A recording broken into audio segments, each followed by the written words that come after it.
Caregiving can sometimes feel like an impossible struggle. Caregivers may be torn between taking care of loved ones and trying to maintain balance in life. The good news is that it doesn't have to be that way. The Caring Generation with host Pamela D. Wilson is here to focus on the conversation of caring. You're not alone. In fact, you're in exactly the right place to share stories and learn tips and resources to help you and your loved ones. So now, please welcome the host of The Caring Generation, Pamela D. Wilson.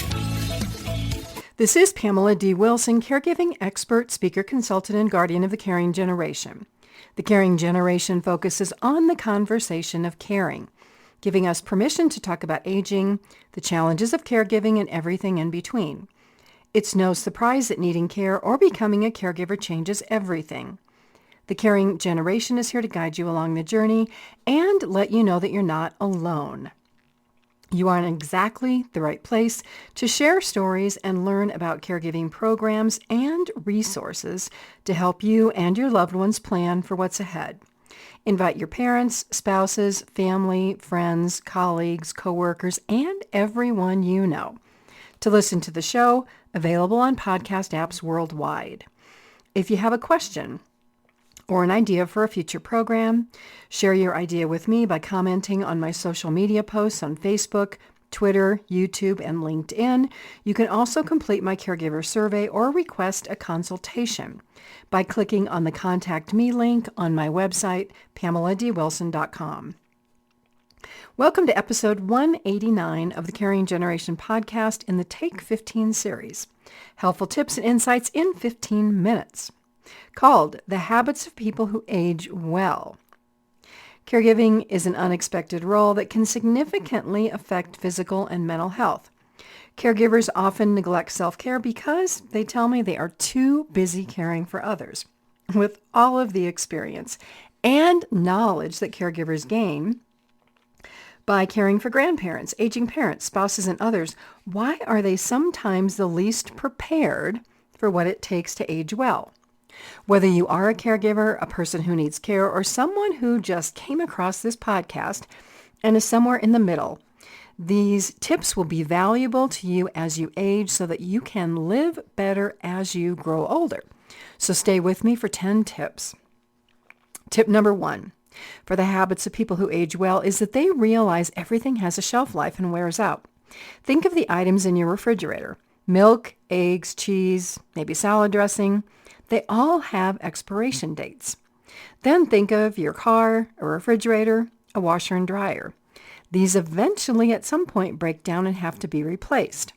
The problem with the human body is that in total, it's not replaceable. Parts like hips, knees, and shoulders can be repaired. And so the opportunity with the human body is becoming aware of how we treat it from the time we're born to the time we expire. The challenge is that most people don't learn about this opportunity early in life. Doctors and health enthusiasts discuss the benefits of exercise. What is the balance between daily activity, exercise, and muscle strengthening activities? When we look at world-class athletes, several stand out who've had injuries and still go on to play sports. Look at golfer Tiger Woods. He's one of these individuals. There's an article in golf.com, I'll put a link in the podcast transcript, about Tiger Woods saying he hurts everywhere.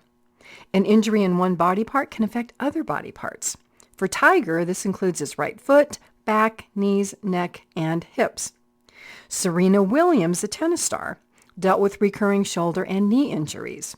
Lindsey Vonn, a world-class skier, tore the ACL ligament in her right knee and also fractured that knee.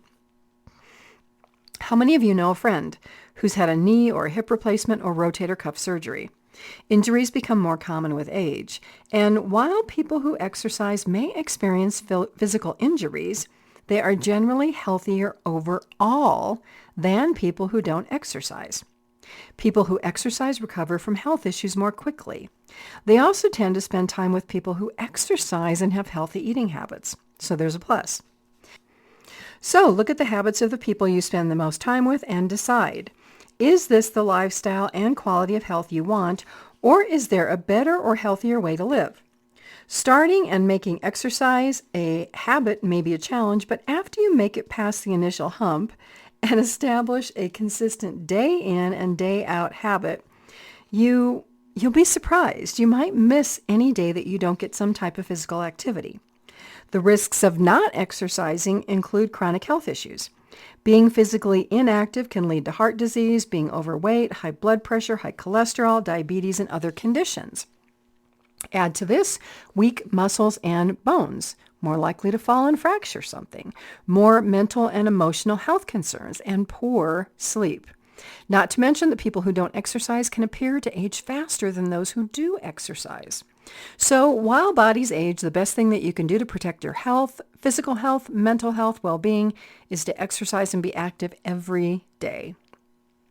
Number 2, for the habits of people who age well and live better as they grow older, validates the benefits of activity and exercise. Being in poor health is expensive. While there are many complaints about the cost of health insurance, being sick and needing ongoing care or treatment, the costs are actually shocking. Let's say that you have employer-subsidized health insurance. There's the annual deductible, and then you have another portion called out-of-pocket, which is a cost share percentage.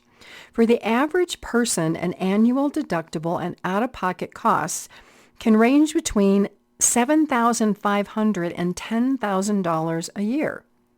How many people have this amount of money sitting in a bank account for a health emergency or a diagnosis?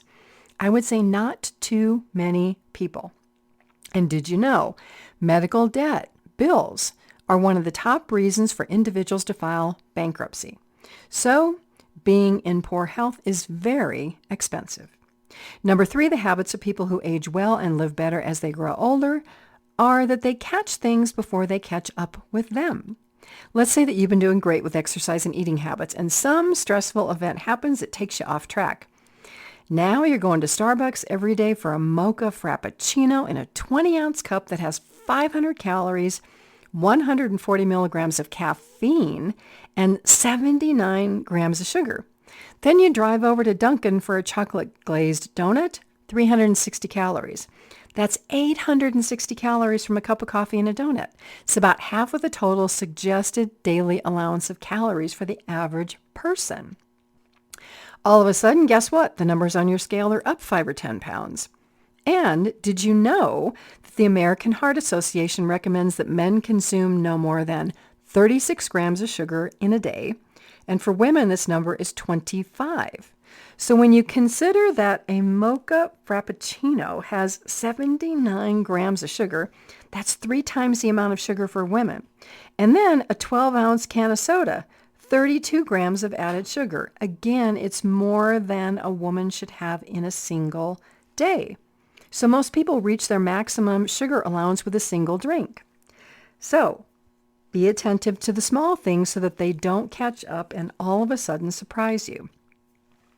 Number 4 for the habits of people who age well and live better as they grow older is getting rid of stuff, or actually resisting the temptation to accumulate stuff.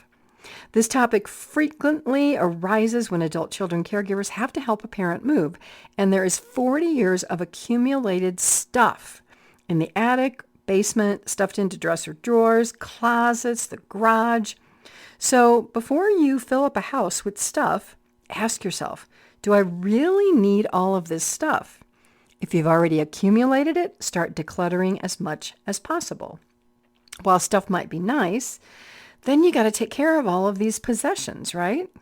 Number 5 for the habits of people who age well and live better as they grow older is to be aware of the practical aspects of where and how you live, which is your home. When you're young, married, and raising children, you might need a large house with several bedrooms.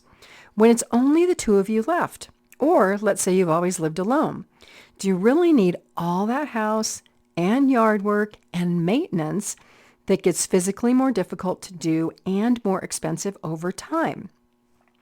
Does your home right now need a lot of maintenance and upkeep? After retirement, when you're on a limited income, how affordable will this home be? Do you really want to spend all your time keeping it up? While you may think that you have forever to plan, something like a fall could happen tomorrow that will make caring for a home more difficult, or parents halfway across the country who want you to come live closer to them.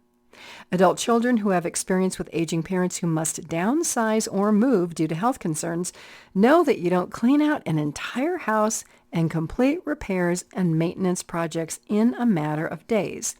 These projects can take weeks or even months to complete. So rather than wait until a move is necessary, stop buying stuff, declutter today, complete those home repairs, and be in a flexible position to move if or when necessary. Number 6 for the habits of people who age well and live better as they grow older is recognizing that the unexpected happens. Even the healthiest person will need care someday. Eventually, the body wears out and dies. No one lives forever. These are things we don't want to talk about. However, if you want more choice over how you live, where you live, embracing good habits and saving money gives you more options. How many caregivers discover that their aging parents have no savings and feel obligated to use their money to pay for the care of aging parents? The answer is more than you might imagine. So, the cost of that Starbucks coffee every day, put it in a savings account. I know many adult children who have contributed to the care financially of their aging parents, and they place their retirement years at risk, or they're less able to help their children with things like costs of college and other things. Family culture, guilt, duty, responsibility weigh significantly on these motivators to consider about having to pay for the care of aging parents. So the more that you plan for the future, the more prepared you will be for the unexpected. Then talk to your parents today about the importance of their planning and saving so that everyone is aware of this information about how to live better in older age. Now, if you don't know how to plan or what to expect, there is a course on my website called Caring for Aging Parents. It'll give you an idea of the emotional and financial stresses of dealing with family, being a caregiver, working with the healthcare system so that you can be better prepared. It's really something that you can't imagine until you get into it. My website's PamelaDWilson.com. In the transcript for this program, I will place a link to that program, but you can find it. Just search Caring for Aging Parents on my website. Number 7 for the habits of people who age well and live better as they grow older is the decision to live far or near family. Now, this may not be a choice you make if your children move away from the family home or all of your family remains in the same town. It's just something that happens.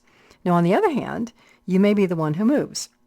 This decision may necessitate habits of creating friendships and joining groups so that you have non-family support if you don't live near any family members. If you have no children or family nearby, then you definitely need a better and an earlier plan for aging well. Part of this plan can be building a network of friends in similar situations who commit to supporting each other. Some housing communities are being built today that are dedicated to offering support to solo agers. Those are people who never married, don't have children, maybe are widowed or divorced. Some homeowners associations or local neighborhood groups are actually starting senior citizen groups by creating lists of resources for those who need help and just hosting regular social get-togethers. Number 8 for the habits of people who age and live better as they grow older is to develop good coping and adapting skills for the time when you have to give up or make adjustment to the things that you enjoy. For example, giving up the car keys due to physical concerns or memory loss can be a significant issue because of the perceived restriction of freedom of being able to come and go. You get the car keys, you jump in the car, and you go somewhere. So, researching transportation options is one solution in this instant, especially if you are an adult child encouraging a parent to stop driving, or if you have the power of attorney and you have a duty to take away the car keys. If you're older and have friends and you drive, you may offer to become the driver for a friend once a month or pick them up for a social activity. If you are the person who had to give up the car, you may then make transportation arrangements through a friend, a local transportation service, or a taxi-type service. Number 9 of the habits of people who age well and live better as they grow older is to realize that the years pass so quickly. Know that societal and medical bias exists for individuals perceived as older. Older can be perceived by the presence of a physical disability, weakness, illness, or simply having gray hair. It's important to note that if you're older and working in the healthcare system, the more factual and detail-oriented you can become, the better care that you will receive. This idea may be difficult to understand until you are in that situation where a physician isn't listening to you or believing the things that you're telling them. In this case, it's up to you to be an aggressive advocate or have someone in the family or a friend who can do this for you and with you. Number 10 of the habits of people who age well and live better as they grow older is to acknowledge that living alone or being isolated poses risk factors. Social participation, activities, and friendships become more important with age, and they're more important to continue to make as we get older because we tend to lose friends with age. Research confirms that remaining socially active is good for the body and the mind. The after effects of COVID confirm the risks of isolation on mental abilities, including more depression. Individuals who suffer from depression are more likely to be diagnosed with one or more chronic diseases, so be less healthier. So if you have no friends or social outlets, make an effort to find and engage in new hobbies. Join social groups of individuals with similar interests. Find new interests and hobbies. Find a way to do something you enjoy every day or some type of an activity that allows you to learn something new. Take a class online, at a community college, or through the Osher Lifelong Learning Institute, osherfoundation.org. There's no reason ever to feel isolated, alone, or bored if you take action. So specific to aging well, you have a significant amount of control over your life the earlier you begin to embrace the good habits mentioned in this podcast. The earlier you start, the more opportunity you have to create the life that you want. So start today. I thank you so much for being here. Please check out over 180 episodes of the Caring Generation podcast. Share this show with everyone you know so that we can extend the support, education, and love that so many caregivers and the persons who receive care need. I'm Pamela D. Wilson, a caregiving expert on the Caring Generation. I look forward to being with you again soon. God bless you all, sending love and light to everyone. Sleep well tonight. Have a fabulous day tomorrow, and enjoy each day until we are here together again. Tune in each week for the Caring Generation with host Pamela D. Wilson. Come join the conversation and see how Pamela can provide solutions and peace of mind for everyone. Here on Pamela D. Wilson's The Caring Generation.